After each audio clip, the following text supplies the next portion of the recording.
beginnings, continuations, and the work of real science. Vorname Nakname. I read your line that even if we knew nothing at all about abiogenesis, we could still prove evolution. You packed a lot into that one sentence.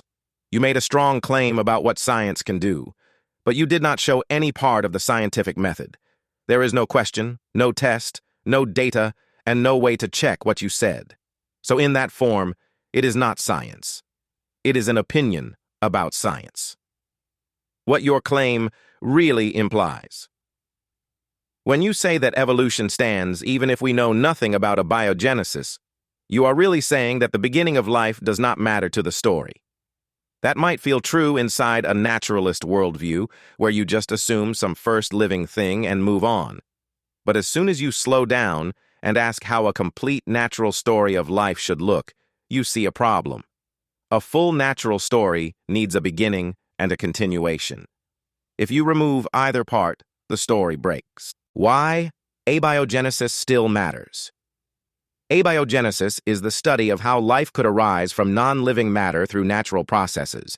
If you want a world with no creator and only natural causes, you must have some path that takes you from chemistry to the first cell. Without that step, your chain has no first link. In that case, your natural story of life has no beginning. You can talk about change in living things as much as you like, but you have not explained how life started.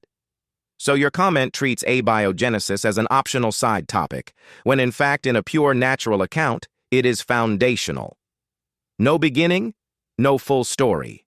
Evolution and the problem of continuation. In the same natural story, evolution is the name for the process that carries life forward. It is supposed to explain how that first simple cell became the vast range of plants, animals, and people. Without any mechanism at all for change, the natural story has no continuation. So there is a logical pair here. Without abiogenesis, there is no beginning. Without some real and tested process for change, there is no continuation. If you want to claim that a complete natural account stands firm, then both parts matter at the level of logic, proof, evidence, and the scientific method. You also use the word prove. In strict science, we do not use proof in the same way as mathematics. Science builds models that are tested and always open to revision. When someone says we can prove evolution even if we know nothing about abiogenesis, they are mixing everyday talk with scientific language. To move from opinion to science, you need to show clear steps. You need a defined question, a hypothesis that can fail, measurements, and tests. A one-sentence comment with no data and no defined test does not meet that standard. As written, your claim shows none of those steps, so it does not go anywhere inside the method. Opinion posed as science. Right now, your line reads like this. You have a strong trust in evolution, so you declare it stands even if a whole field of origin research is empty. That is not the voice of the method. That is the voice of personal belief. A scientist could say that current evidence for certain kinds of evolutionary change comes from fossils, genetics, and observed shifts in populations. Then they could explain how those lines of evidence were gathered and tested.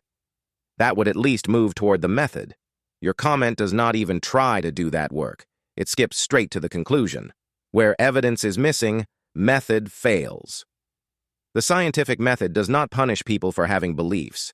It simply marks off what counts as a scientific claim. If there is no proposed test, there is no science. If there is no way for the claim to fail, there is no science. If there is no actual evidence laid out for others to inspect, there is no science. Your sentence gives no test, no possible failure, and no evidence. So whatever you may believe about evolution, that one sentence does not pass a single step in the method. It stays in the realm of unsupported statement, control of the story, instead of open inquiry. There is another issue hidden in comments like yours. They carry an implied rule for the discussion. The rule sounds like this. Evolution is settled no matter what you say about the origin of life. Abiogenesis can fail for 100 years and evolution still wins in every debate. That puts evolution in a place that is no longer open to serious question. Once you frame things that way, you are not inviting investigation. You are using the name of science to keep control of the story. Any challenge to the beginning is told to sit in the corner, while the middle chapters are declared untouchable. Closing my response. Vorname Nachname. I am not attacking you as a person. I am looking at the form of what you wrote. You gave a strong defense of evolution in one short line. But you did not offer the work that science demands. A full natural story of life needs a beginning in abiogenesis and a continuation in some process of change. Without both, the logic of the story fails. Your sentence gives neither evidence nor method. It gives a conclusion that rests on your trust in a theory and uses that trust to close the door on the deeper question of origins. That is not how real science should work.